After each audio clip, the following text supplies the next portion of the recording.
So gibutan lang na akong unang post dito katong natawag nga sa atuang sa YouTube na kita'y mao ni nga may mga pagtulon ang kita da just type Mr. Sira. Well, sa atong nga pagpadayon nga pagtuon na po din sa aton nga pagtulunan, magapadayon kita sa pagtuon bahin sa nga Christology. Bahin sa kay Christ, siyempre study logos. Bahin sa ginatawag nga God the Son. Pag usap po niya na po kita pagtulunan din po aside sa ginatawag nga God the Son. God the Son Christology nga naa din ang ginatawag nga the executor of the plan. Nga si Jesus Christ mao executor of the plan. Kay usa niya na kay si ang God the Father mao ang ginatawag nga the author of the plan. At the same time sa God the Son sa iyahang ginatawag nga deity o di ka sa iyang pagka-Diyos o diha sa ginatawag nga sa iyang ginatawag nga pagka-eternity as God. Siyempre ginatawag nga eternal life, Zoe life, but pasabot no beginning kag no ending, amo nang itawag nga eternity. Pero dito mag-focus sa ginatawag nga Christology, nga sa pagtuon. So sa pagprayon ni ani isa ka butang nga magampo kita pag-sit sa atong kagalingon nga yielded to God the Holy Spirit, pero na something to confess as needed. Tapos as everything give thanks unto the Lord, nga tanan sa grasya lang sa Ginoo. Paguman na igampon ako ng ginatawag nga group prayer. Sige, mag-pray ta. Let's pray.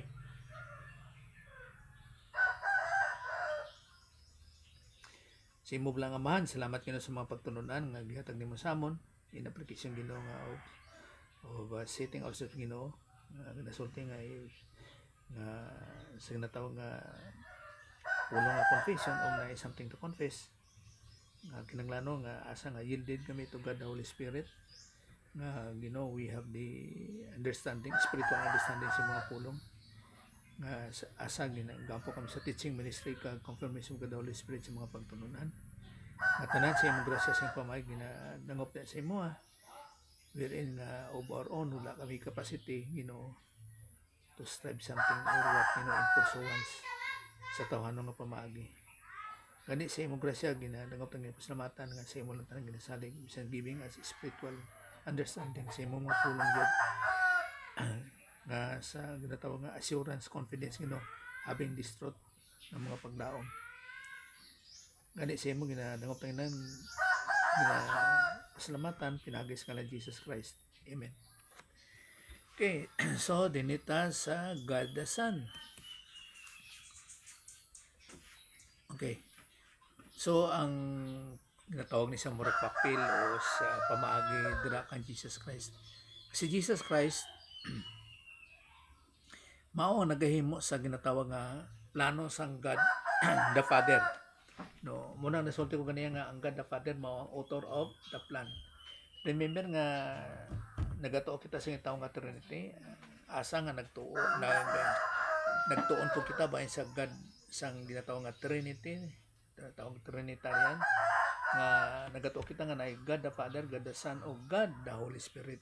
Isa po na nga na ginatawag nga definite article, mao na nga distinct personality ang God the Father, ang God the Son, o God the Holy Spirit. So si Jesus Christ which is the executor of the plan, mao ni siya nagatuman sa plano sang God the Father. Okay, remember they are of the same essence. Mao ni mabasa nato din sa John chapter 8 verse 28 to 29. May tanan nato din sa Cebuano. John chapter 8 verse 28 to 29. Unya si Jesus miingon kanila, kung patindugon na ninyo ang anak sa tawo, remember gitawag siya nga anak sa tawo, son of God, dili son of man. Kay kung mag-isut kita nga son of man, anak sang Dios, nagapadayag ni sa iyang ginatawag nga pagka-Dios, the deity of Christ. Pero sa anak sa tawo, nagapadayag ni sa iyang pagkatao. Kay remember nga si Jesus Christ duwa ang naa sa sa iyaha, duha ka kinaiya ang naa sa iyaha, no? Nasa kinaiya sang Dios nga nagtaon kita sa napulo ka kinaiya sang Dios, ug nasa kinaiya sang tao nga lima nga kinaiya sang tao, pero wala niya gigamit ang iyang pagka-Dios nga natawag nga kenosis. He emptied himself, o gigamit niya ang iyang pagkatawo sa pagtuman sa mando sang Dios. So mo na gitawag din nga anak sa tawo. Unya ra manghibalo kamo nga ako mao si Kristo, ug ang akon wala, ug ako wala magbuhat og unsa man sa akong kaugalingon, kundili ako nagasulti sa gitudlo kanako sa akong amahan. So sa iyang pagkatawo kay Jesus Christ as the Son of Man, as the Son of Man, siya nagatuman sa mando sang God the Father. Dili siyang pagka Son of God. Kay remember nga sa pagka Diyos ni Jesus Christ, wa niya gingamit ang iyang pagka Diyos, kundi gigamit niya ang iyang pagkatao nga Son of Man. Mano nga si Jesus Christ is unique.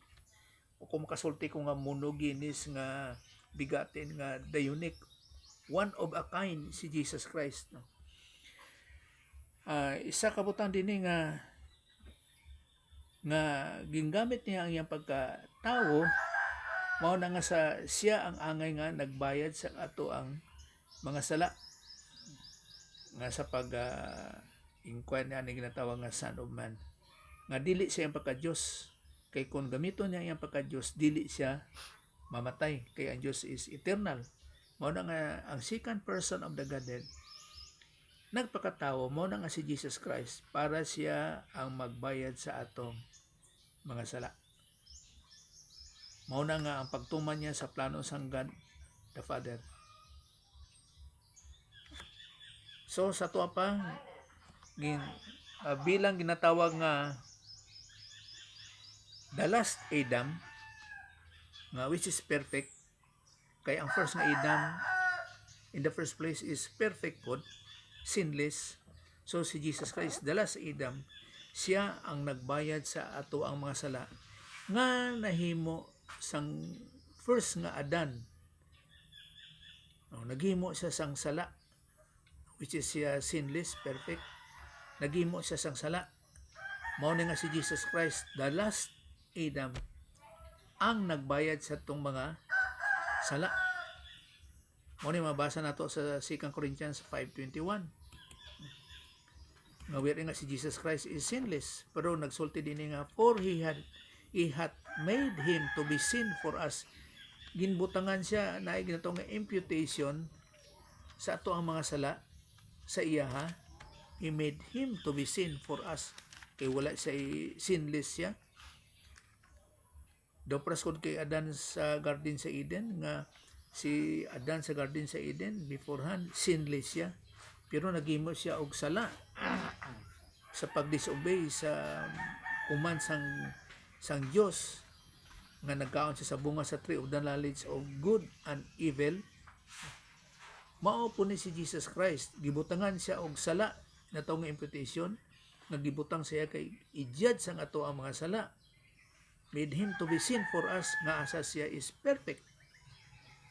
When you know sin, wala joy old sin nature si Jesus Christ, that we might be made the righteousness of God in Him. So mahimo kita nga righteous in the sight of God, nga magtuo sa iyaha. Kay nga naman, sa ginatawag nga propitiation, ang God the Father was satisfied sa pagbayad ni Jesus Christ sa ato ang mga sala. So mao na ang reverse nga nahitabo sa Garden sa Eden, nga nahimo silang unrighteous by disobedience of committing sin sa pagdisobey sa command nga thou shalt not eat from it. Maupod kita kay ang God the Father was satisfied nga si Jesus Christ is the perfect John nga sin offering para sa tuwa, made the righteousness of God in Him. Mao pinaagi kang Jesus Christ. So importante kayo ning pulong po nga imputation mo ng mga hitabo. So si Jesus Christ pag adto niya diri bilang bata, so dili basta-basta ang pag-adto ni Jesus Christ o nahimo siyang bata o gianak. So ginatrace up nato ni ang kinabuhi ni Jesus Christ hangtod sa iyang pagka-Dios.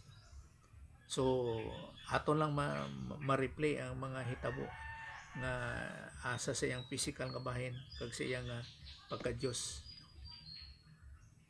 So ang birth ni Jesus Christ dili basta-basta, kay gin-prophesy na siya halin sa Old Testament.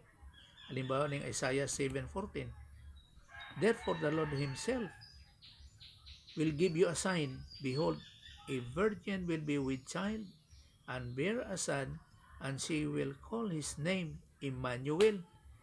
So kung kinsa man nga kanang matunungan nga virgin sa time ni Christ nga asa anak siya, so mao ning mahitabo nga siya jud maanak sa virgin nga babae. Virgin jud mao nang gitunungan jud. So ang ako ra dinhi nga ginabalik nato by context sa eksakto nga panahon nga sa Old Testament hangtod sa pag-anak kay Jesus Christ sa ginatawag nga New Testament, considering Matthew, Mark, Luke and John, no, sa presence ni Jesus Christ, nga kung virgin ang babae, dili jud manganak ni anang panahon na. Kay virgin siya mo. Bot pa pasabot karon sa karon nga mga tawag nga technology, karon nga panahon, pwede ba ang babae nga virgin manganak? O kung pwede siya mabuntis, pus manganak. So kana siya mga artificial unsa na paggamit nila, no, scientifically. So sa ila ma-justify yun ni mga dili pwede ang virgin manganak normally jud. So walay mga artificial unsa dito ang ginagamit sa ilang panahon, imposible kayo. And bear a son, and she will call his name Emmanuel. Kaning pulong nga Emmanuel, kung ako matanaw na ni transliteration ni siya, word ni siya. Kay nga naman, kay sa Hebrew nga word, God is with us. Kung i-translate nimo ni siya, nga sa Hebrew nga word ang Emmanuel, God is with us. Tungod kay isa ka pag tanaw ni ani nga dili ni siya pangalan, transliteration ni siya sa Hebrew nga word. Kay naman ko yung mga tao karon sa tuwa nga ang ngalan niya is Emmanuel. So dili siya confusing, kay ang pangalan na dyan ni Jesus, siyempre sa English Jesus, Iso sa Greek, Iso or Isos sa Greek, no? So dili Emmanuel jud ang iyang pangalan na she will call his name, tawagon ang iyang ngalan. Ang ngalan din niya nga Iso sa kay siyempre English, pagkauman Iso sa Greek, Emmanuel ang iyang pangalan. So sa to pa, ang meaning sa iyang pangalan is Emmanuel sa Hebrew. Kung sa to pang pamulong, ang meaning sa iyahang pangalan nga si Jesus is ang Dios kauban nato. Manang buti pasabot for clarification lang sa ani nga mga nga ginatawag nga mga teksto nga nasulti dinhi. So kani siya dili pangalan kundi transliteration nga ang Hebrew nga Emmanuel nga kung sa yoron meaning God is with us, gin Englishized bot pasabot. So here Isaiah 9:6, for unto us a son is born. Siyempre gianak yun, normally siya mauna kung nagsugod man ang pag-anak kay Jesus Christ is born naturally, no, sa tawhanong bahin.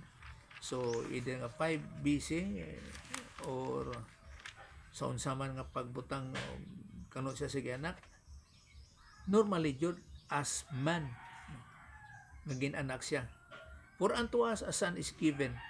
So given to the point nga kay naa na siya in eternity nga he is the Son of God. So makasulti ba kita kaning child is born is the son of man, kakaning the son is given is the son of God. Kay given kay nagtugot ang God the Son nga ma-inflesh o kung magpakatao siya, mahimo siyang tao, magpakatao siya muna, and the government will be upon his shoulder, and his name will be called Wonderful Counselor, Mighty God, Everlasting Father, Prince of Peace. So gitawag po siya nga Everlasting Father, to the point nga buot pasabot nga kay he is the magsulti ganing father sa aton nga mga terminology, which is the head of the family, o somewhat nga ginatawag nga the provider manang buti pasabot. So wala na siguro ning 11:1. So padayon kita nga Jesus is the promised seed of the woman. So dili siya basta-basta nga nga nitungha lang si Jesus Christ nga promise gikan sa Genesis 3:15 nga kani siya nahitabo nga first nga proclamation sang ginatawag nga salvation, o kon ginatawag nga siyempre kaluwasan, savior nga si Jesus Christ nga gikan sa seed of the woman. Genesis 3:15, and I will put enmity between you and the woman, and between your seed and her seed, and he shall bruise your head, and you shall bruise his heel. So mo na ning promisa kay ngano, kay si Adan nakahimo na og sala sa garden sa Eden. Kasi karon ang ginasulti din na nga seed is mabasa nato sa Galatians 3:16.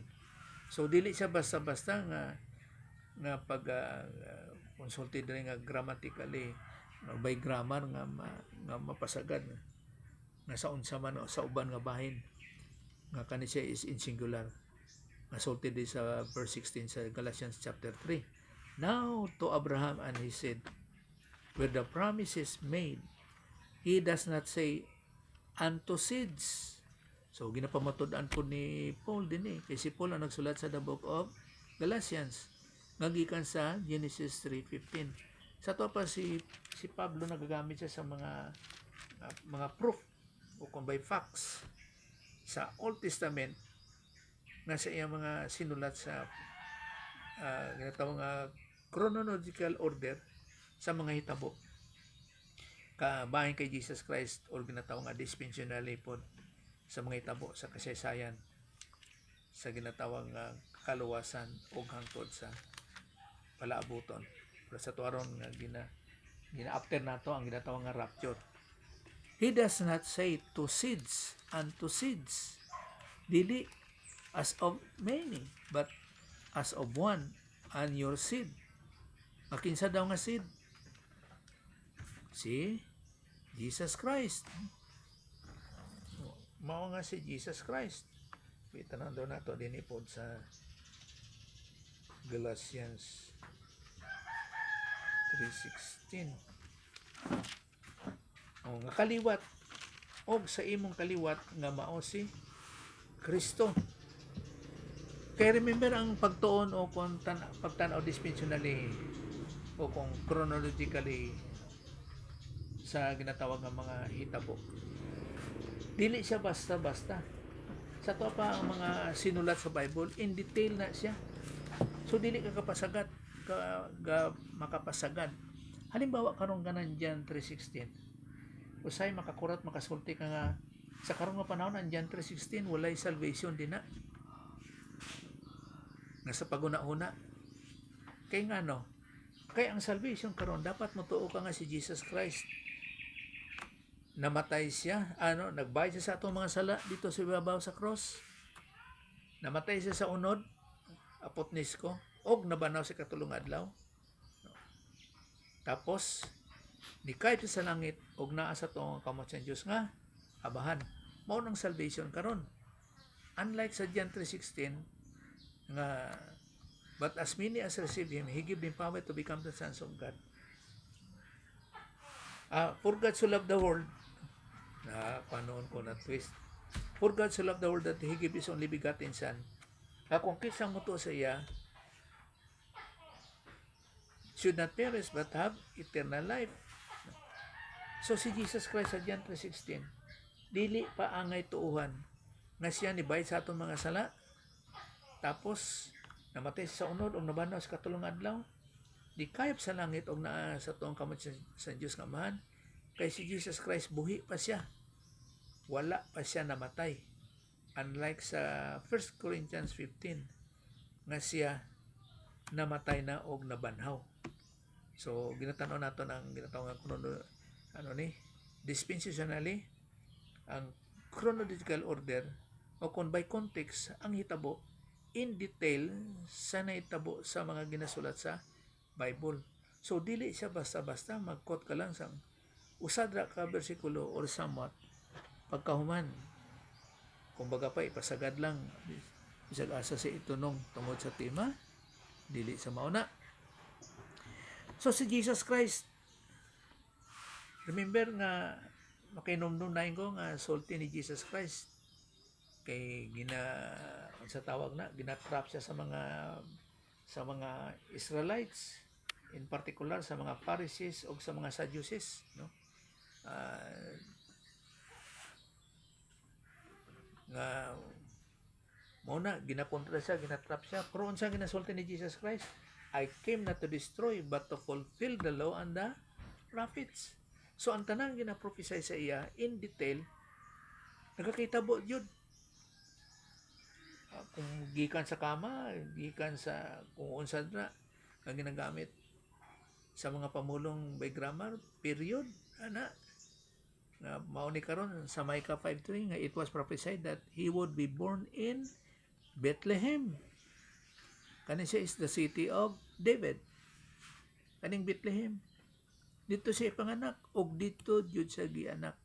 But you, Bethlehem Ephratah, though you are little among the thousands of Judah, no, dito na banda sa Judah, sa duha ka tribes sa southern part sang Israel. No? Kaya ang 10 tribes nawala dito na sa northern part. So kaning Bethlehem na sa southern part nga sa Judah. Yet out of you shall come forth to me the one to be ruler in Israel. Kay si Jesus Christ mag-rule siya. Remember, mag-rule siya sa Israel. Kaya lang sa iyang first advent, sa iyang first coming, gin-reject siya. Pero pag abot sa iyang second coming, mag-rule siya sa Israel. And was going forth are from of old, from everlasting. So dili sa deniable nga siya mag-rule jud sa Israel. So pero karon kung ang mga Israelites karon kani mga Jews kay murag na kani natunong na sila sa ginatawag nga sa Judah, nga tawag sila nga Hudiyo, nga kung mutuo sila kan Jesus Christ, bisan pa sa pagtuo nga siya ilang Misayas, pero ang point nila nga dapat mutuo sila nga si Jesus Christ gibay sa atong mga sala, namatay sa unod og nabanaw sa katulong adlaw, ni kayop sa langit og naas tong kamot sa Dios nga Amahan, og mahimo sila nga Christian. Kay time will come nga pag-abot sa tribulation og maabot sa millennium, mahimo silang Hudiyo nga magtotoo, dili Christian. Kay pag-rapture sa Christian, wala na Christianity nga mahitabo nga bahin sa pagtuo kang Jesus Christ. Kundi mahimo na nga tumuluo nga mga Gentiles o tumuluo nga mga Hudiyo o kon Israelite. Kay ginatanaw ko lang ning duha ka pamulong, kay in particular ang Israelite ginatawag na siya sa 10 tribes nga Israel, pero kinawala naman na ang nabilin Judah Jew nga ginatawag nga mga Hudiyo sa duha ka tribo na sa southern part sa ginatawag nga Juda o ano ni Juda o Benjamite, no, Benjamin. Okay. Usa pa na ni would be the seed of Abraham. Mutumong dahil sa una-una. Walay may posibilidad o probability jud nga walay tao makatrace sa iyahang genealogy o kung mga ancestral, wala jud. Pero sa kay Jesus Christ naa jud. On the record na siya nga naa siya sa Bible. Bisan sa Matthew chapter 1. Para sa ito ni, and would be the seed of Abraham. Gikan jud sa kang Abraham. In your seed shall seed all the nations of the earth shall be blessed. Nation jud, tanan jud nga nations of the earth. Magasulti kita nga mga Gentiles. Be blessed shall be blessed because you have obeyed my voice. Kag mao po ni sa Matthew 1:1, the book of genealogy of Jesus Christ, the son of David, mao jud ang importansya, og the son of Abraham. Di na jud nga lineage. The son of David and the son of Abraham.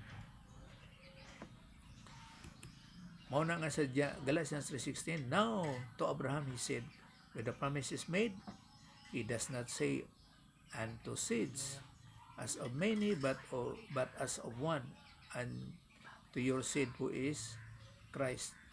So now to Abraham and his seed. So gin-identify jud nga gikan jud kang Abraham. Dili pwede malingkawas. Dapras na karon na uban nga claiming nga sila Israelite. Amot lang murag ang ilang motivation nga they were part of the Israelite unsa man by blood or somewhat lang by claiming something nga para mahimo sila nga kabahin sa plano sa Diyos nga Israel. Not all Israel are Israel. Dili. So walay makaklaim nga Israel siya or unsa man by blood.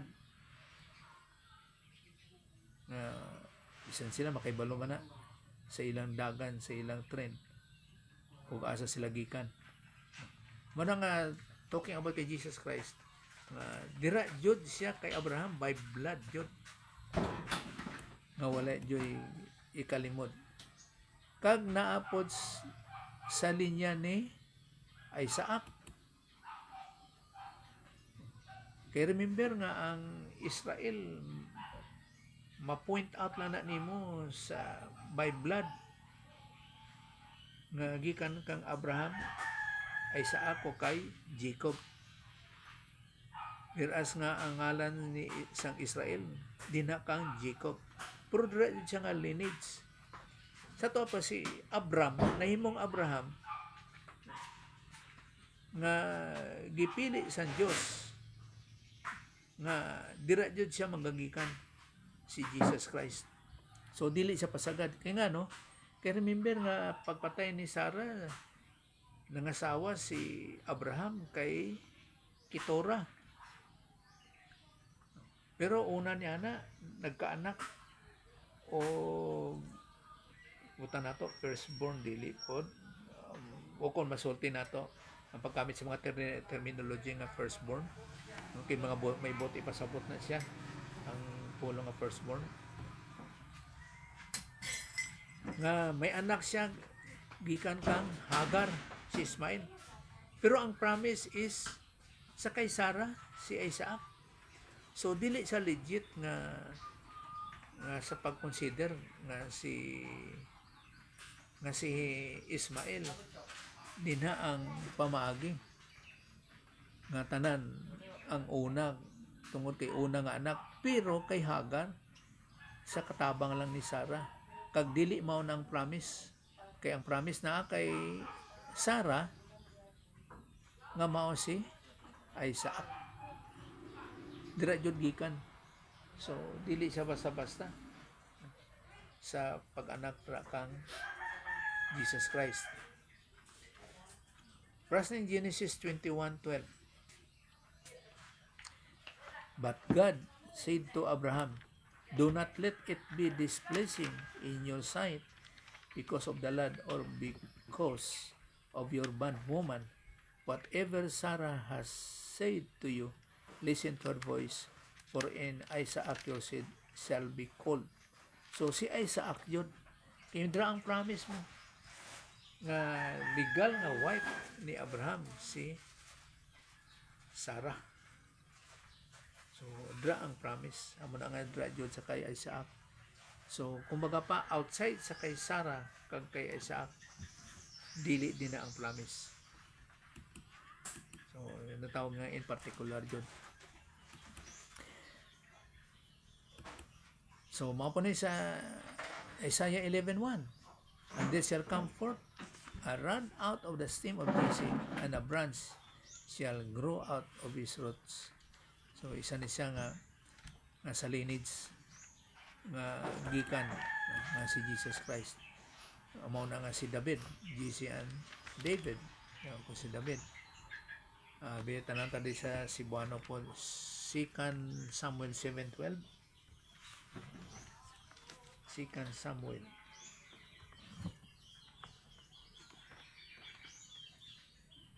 7:12 hangtod sa 16. Sa diha nga ang imong mga adlaw matuman na og ikaw matulog uban sa imong mga amahan, akong patindugon ang imong kaliwat sunod kanimo nga mugula gikan sa imong mga ginhawaan og akong ligunon ang imong ginharian. Verse 13. Siya magatukod og usa ka balay alang sa akong ngalan ug tukuron ko ang trono sa iyang ginharian sa walay katapusan. Sa 14. Ako mahimo nga iyang amahan ug siya mahimo akong anak nga lalaki. Kung siya magabuhat og sala, ako siyang pagkakastiguhon sa sungkod sa mga tawo o sa mga poldos sa anak sa mga tao. 15. Apan ang akong mahigugmaong kalulot dili mo bulag kaniya ingon sa pagkuha ko ni inigikan kang Saul nga akong giwagtang sa iyang atumbangan. Ug ang imong balay ug ang imong ginharian pagkahimoong malig-on sa walay katapusan sa imong atumbangan, ang imong trono pagpalikunon sa walay katapusan. Na kung iskot nato ni siya kang David, siyempre ang kaliwa at ukon ang pagtukod niya ni mawala kay siyempre limitado gud ang edad sa tao, ukon limitado ang edad ni David. Pero kaning trono nga gipromisa shall be established forever. Kay hangtod sa kay Jesus Christ ang pag-atiman niya ani sa ginatawag nga Davidic Covenant o kung ginatawag nga Palestinian Covenant nga promisa sa Dios kay magapabilin si Jesus Christ nga magari hangtod sa hangtod sa millennium and forever. Jeremiah 23:5. Behold, the days come, saith the Lord, that I will raise unto David a righteous branch. So magagikan kang David, and a king shall reign and prosper, and shall execute judgment and justice in the earth. So sa linya jud ni David, mao nga si Jesus Christ na jud sa linya ni David. Sa kaning mga propesiya sa gisulti sa Ginoo, walay pamaagi gawas ni ani outside sini nga perimeter ani periphery, wala jud mao kani siya mahitabo jud sa eksakto nga panahon at the right time at the right place. Okay, 1:3 to 11. The Lord made a reliable promise to David. He will not go back on his word. He said, I will place one of your descendants on your throne. So, nagkapabilin yun. Mauna ko sa'yo, makasulti lang nga. Usa ka verse, mulat ang na siya. No? Verse by verse, or by chapter, or by book. Akong tanaw nato na, ang length of time niya, pila na day ay ka 1,000 years. Pila na day ka mga tinuig ang niagi. Mao na nga di basta-basta ang pagbasa in detail nga sa pagtanaw na sa ginataw naton nga by context. Amo na ang promise din hangtod yun sa hangtod nga sa pagtuman ni ani, I will place one of your descendants on your throne. So dili siya basta-basta. Amo na di ka makasulti nga just claiming something or what, kundi ang ginatanaw naton ni siya dispensationally. So, ato sa kinatawag nga the virgin birth ni Jesus Christ. So, din mao po sulti din sa Isaiah 7:14 nga si Jesus or the Christ nga ma-born nga sa virgin. So, bisan pa kani siya no, nga ginasulti din nga theologically significant nga importante kayo nga ang pag-anak kay Jesus Christ milagro jud sa paggamit nga sa pamulong. Saan nga panahon? Kay karon kung naay virgin nga maanak nina, makasulti ka ba nga milagro na? Sa atong teknolohiya nga ginahimo karon. So pwede siya deception. Pwede siya dili tinuod. Alay mo gi-inject ra na. No? Pero kung naaman yung tinuod yun nga dili deception, muna di basta-basta karon, lalo pa mga fake news karon nga mga issues kagluwas ana, siyempre tungod sa mga technology scientifically ang gawas niya. Pero kung tinuod man yun nga naay mahitabo man yun nga tinuod man yun nga dili deception, well kana siya nga tao, kana nga bata is perfect.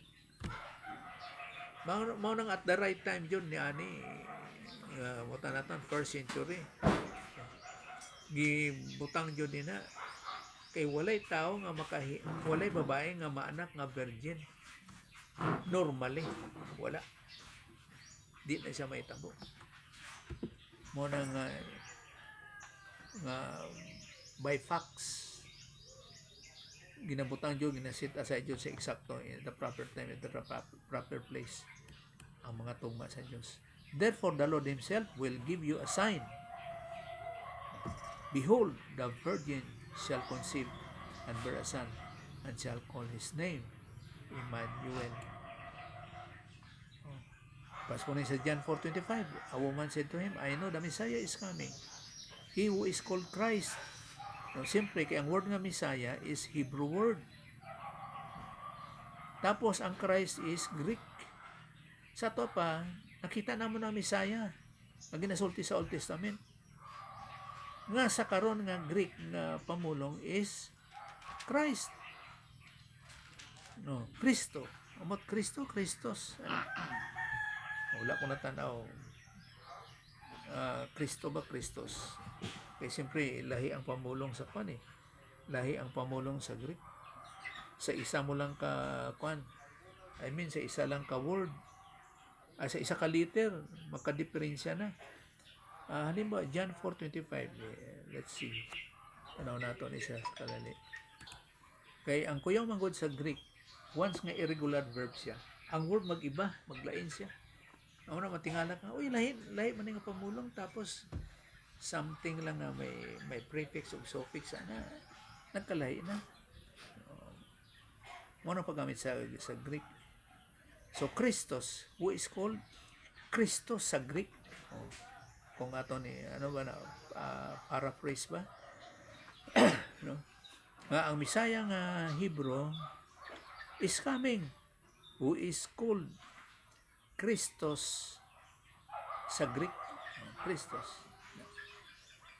Ano pa sang guni din niyo nga the virgin, ang word ring of virgin dili ni buto sabot nga si Maria jud sa New Testament, dili.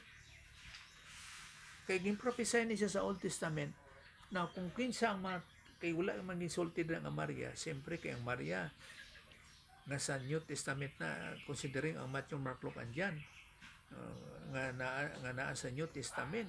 Kung mag-Greek siya, dili siya mabutang sa Old Testament nga virgin nga si Maria, kay nga ano, kay Hebrew ang Old Testament. So dili siya mabutang. Kaya kung sino ang pleasing to God sa New Testament, siya nga virgin, mao to siyang matunungan. Sa to pa sa daghan sa mga babae nga mga virgin sa New Testament, kung kinsa dito nahamutan sa Dios, mao to ang maanak, ang mga anak kang Jesus Christ.